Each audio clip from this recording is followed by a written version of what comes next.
Your existence, you're actually a sexually transmitted disease, you know.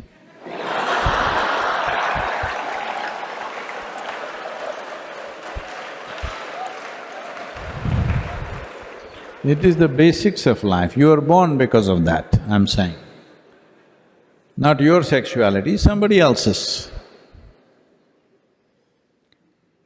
So, we are born out of that. Should we end with that? That's a question. It is not about right and wrong, it is not about morality. It is about the limited nature of what it is. Do you want to be stuck in it forever? Or do you want to think, this is all bad, I don't want to touch it? No. I would say, for at least 30 to 40% of the human beings, it is only a passing thing within themselves. But because of social culture, they all believe they must go in that direction. There may be another 30-40 for whom it's a very compulsive need. Another 30-40% are medium, they're like, they need it but not so compulsively. This is the nature of the population. I'm saying this with certain absolute sense of perception about this. Not everybody is on it all the time, but today society is cultivating them like this. If you're not it, you're not normal. So, what you're essentially saying is, all the yogis of the past were not normal, Gautam Buddha was not normal, nobody was normal except those who are on the pornography sites. Nobody's normal. No, this is highly exaggerated sense of physicality. There is a physical body, it has come into existence only because of somebody's sexuality, isn't it?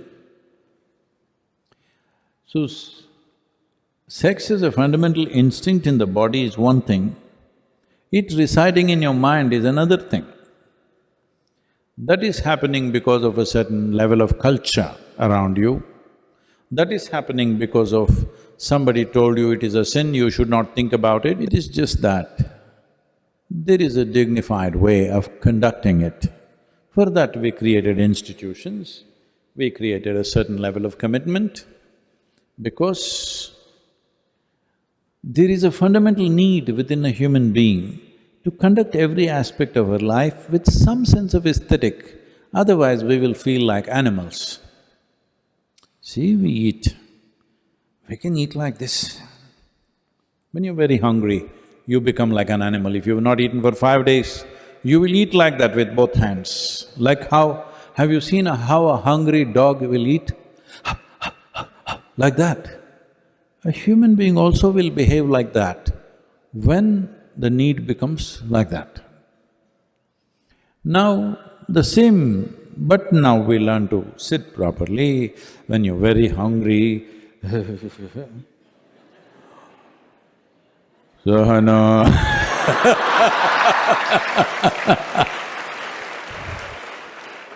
some brahmachari is showing you his lung power.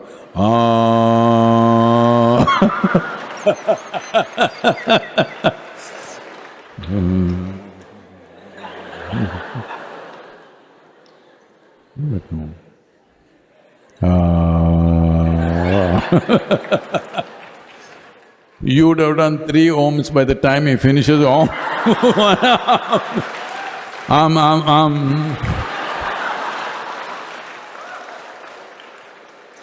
Because when something is very needed for you, just if you wait 2 minutes, you will see what is compulsive becomes conscious.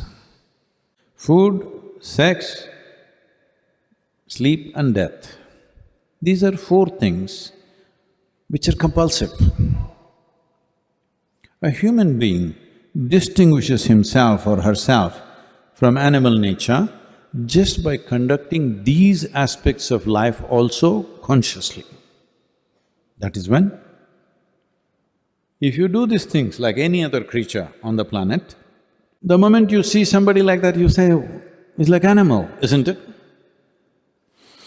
So, instinctually, there is a certain compulsiveness, but you have an intelligence which can make you conscious and conduct that aspect of life consciously. If you don't do that, then you see every day you're hearing about rapes and brutality and all kinds of things. It's the same desire he has that any other man has, but he cannot conduct it in an aesthetically correct way, in a dignified way, that his compulsions overtake his intelligence. So, first thing is, leave this nonsense about it being a sin, it being wrong, morality. That's not the point. The important thing to understand is the limited nature of what it is. There are many people who cannot stop eating. Hello?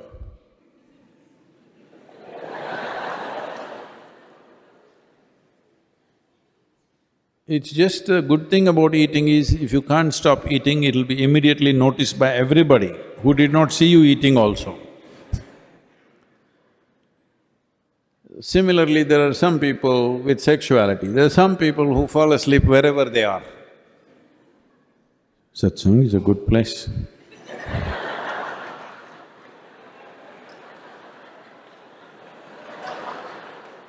It's happening, it's okay. So, this is the fundamental thing. These basic instincts that we have in our bodies of food, sex, sleep and death, when you conduct these four things consciously, that is when you are a human being, including death, I'm saying. That is when you are a genuine human being. Otherwise, it's an evolutionary lapse. So what can I do, Sadhguru? It's evolution. No, that is the whole thing. Once you become a human being, evolution is by choice. Will you evolve or will you not? When you were a monkey, you did not choose to become human, but once you become a human being, what kind of human being do I want to be is your choice.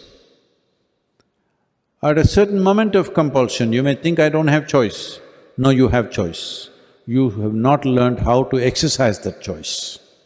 Still instincts are there, but you can conduct it by choice, not by compulsion.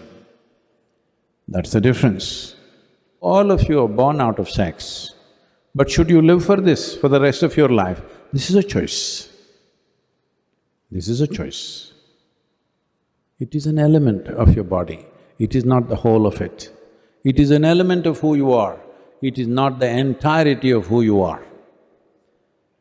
Essentially, it is a longing.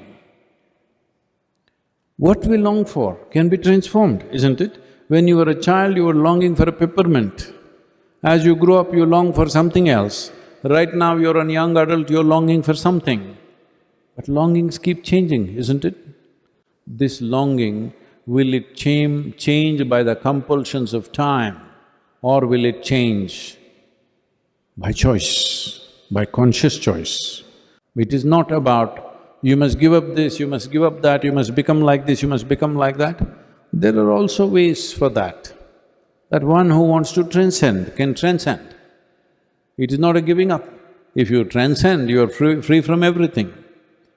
But the most important thing is, even when you're in it, are you a conscious choice or are you a compulsive animal?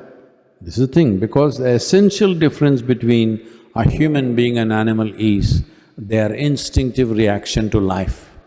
We are a conscious response to life. Exercise that. It's all right, you don't have to feel guilty, you don't have to feel, oh, I'm sexually driven, so I'm not spiritual. You're driven, so you can make it into a spiritual process. Instead of being driven, if you become the driver, that is the spiritual process. You want to be driven by something? or you want to be the driver? If you are the driver, that is the spiritual process. Namaskaram.